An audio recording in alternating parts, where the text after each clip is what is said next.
Bismillahirrahmanirrahim. Assalamualaikum warahmatullahi wabarakatuh. Alhamdulillahi rabbil alamin. Wal aqibatu li ahli taqwa wal yaqin. Wala udwana illa 'alal zalimin. Ashhadu an la ilaha illallah wahdahu la syarika lah.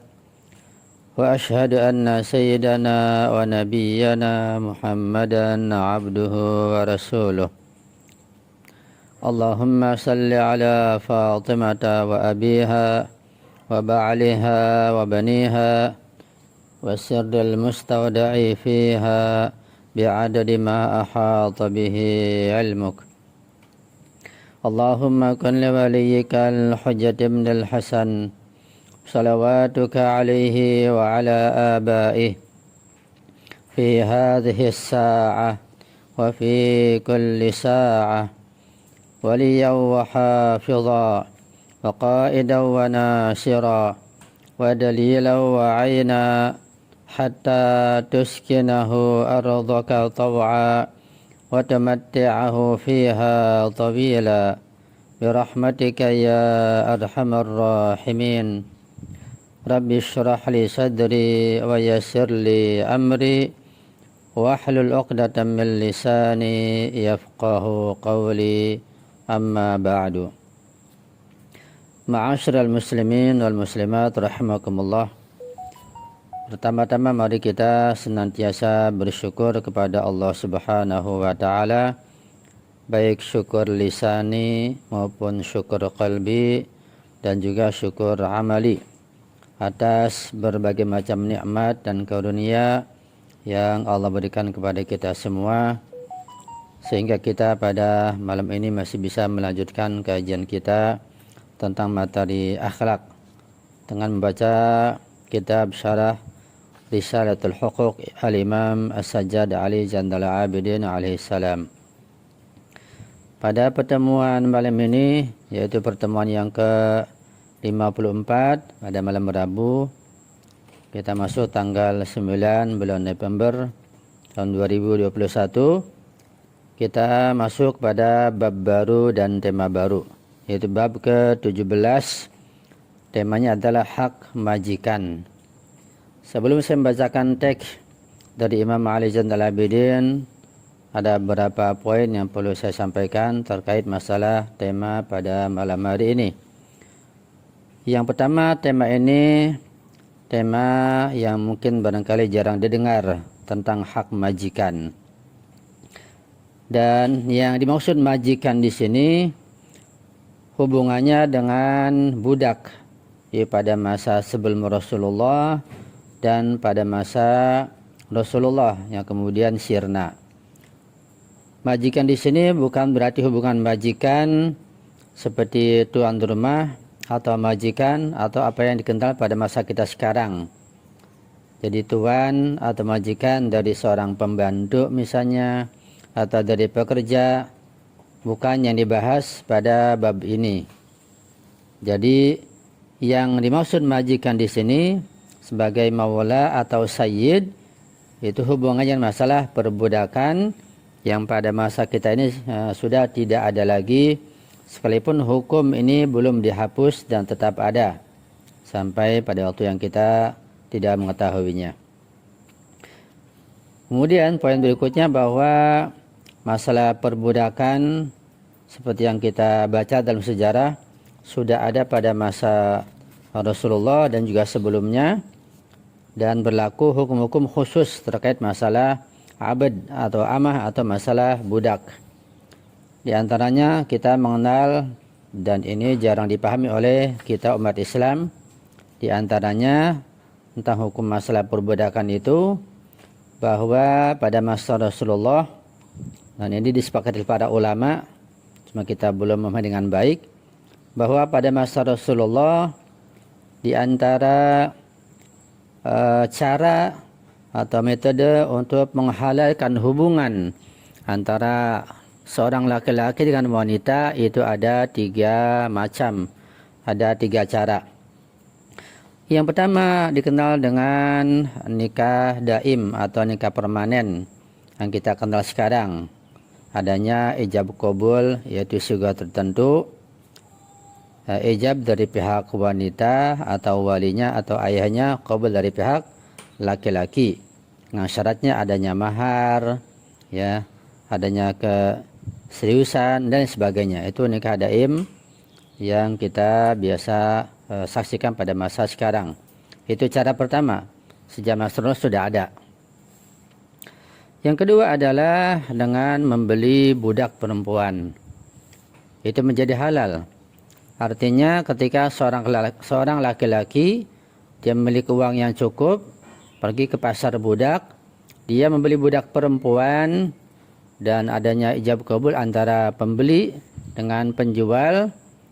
Kemudian setelah transaksi tersebut, budak perempuan dibawa pulang oleh orang atau pembeli tersebut. Maka dengan sekedar membeli budak tersebut, budak perempuan, maka hukumnya menjadi halal. Artinya laki-laki ketika ingin menggauli perempuan tersebut sebagai budaknya itu dihalalkan tanpa adanya mahar, tanpa adanya ijab qabul, tanpa adanya ikatan yang lain. Yang jelas sekedar membeli sudah halal. Seperti seorang membeli motor lah katakan, atau membeli mobil. Itu cara yang kedua secara global tentunya. Cara ketiga untuk menghalalkan hubungan laki dan perempuan pada masa Rasulullah dengan nikah dikenal dengan nikah mut'ah atau nikah tamattu'. Itu juga suratnya di Al-Quran ada dan sangat jelas, ada sebab turunnya, ada bacaannya, dan semua ulama tanpa kecuali mensepakati metode ketiga tersebut.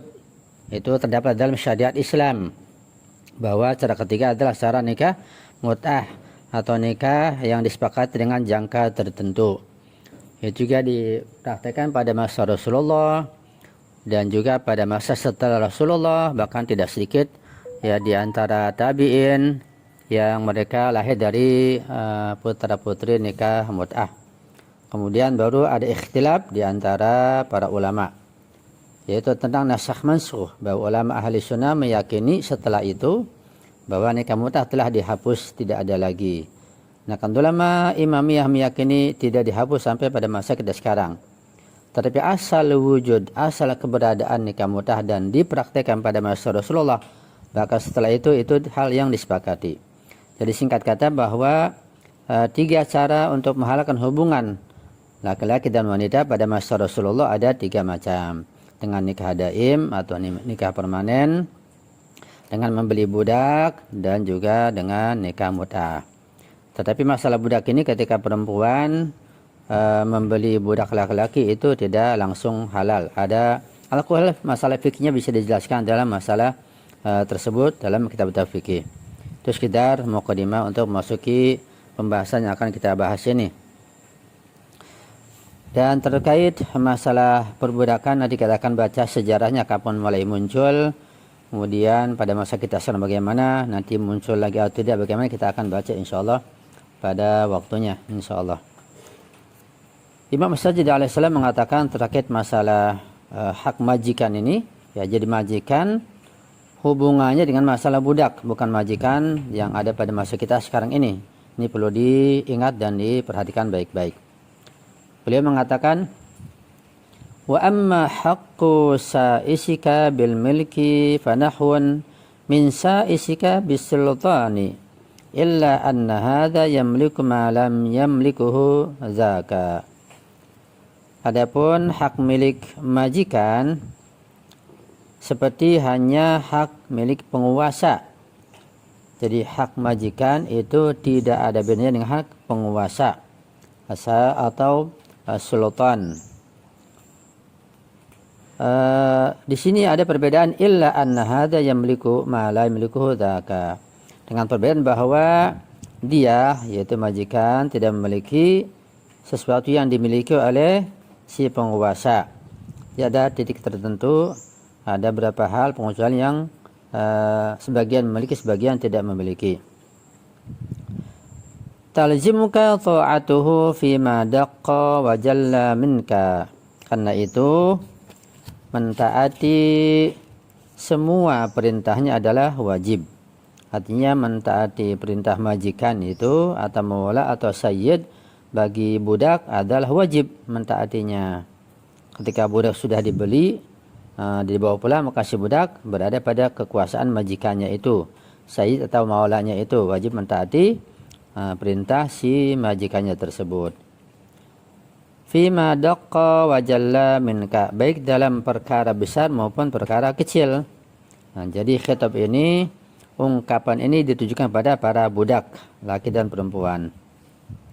Illa an tukhrijaka min wujubi haqqillahi, kecuali jika dia ingin melarangmu melaksanakan hak Allah Subhanahu wa ta'ala. Jadi kalau ada hak Allah yang ingin dilaksanakan, majikan melarangnya, maka tidak boleh mentaati majikan tersebut. Misalnya ketika budak ingin melaksanakan sholat, misalnya ingin puasa, dilarang, itu tidak boleh mentaati si majikan, tetap harus mengutamakan perintah Allah Subhanahu wa ta'ala.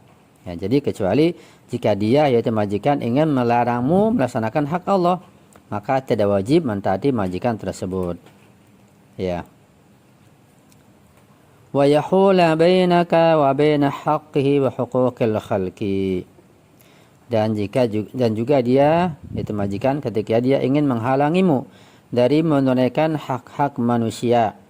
Ya, ketika misalnya budak ingin melaksanakan haknya kepada manusia, misalnya katakanlah membayar hutang, atau mungkin ada hal tertentu seperti menolongnya pada kondisi darurat, kemudian majikannya mencegahnya, itu tidak boleh mentaati perintah majikannya pada kondisi seperti itu.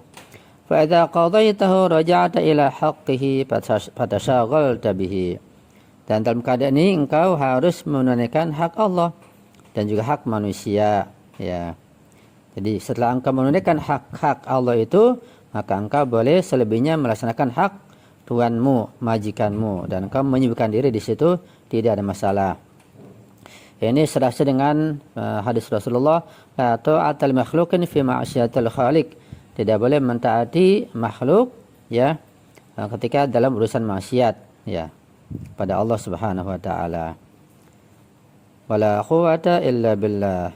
Tidak ada kekuatan kecuali dengan bersandar kepada Allah Subhanahu wa ta'ala.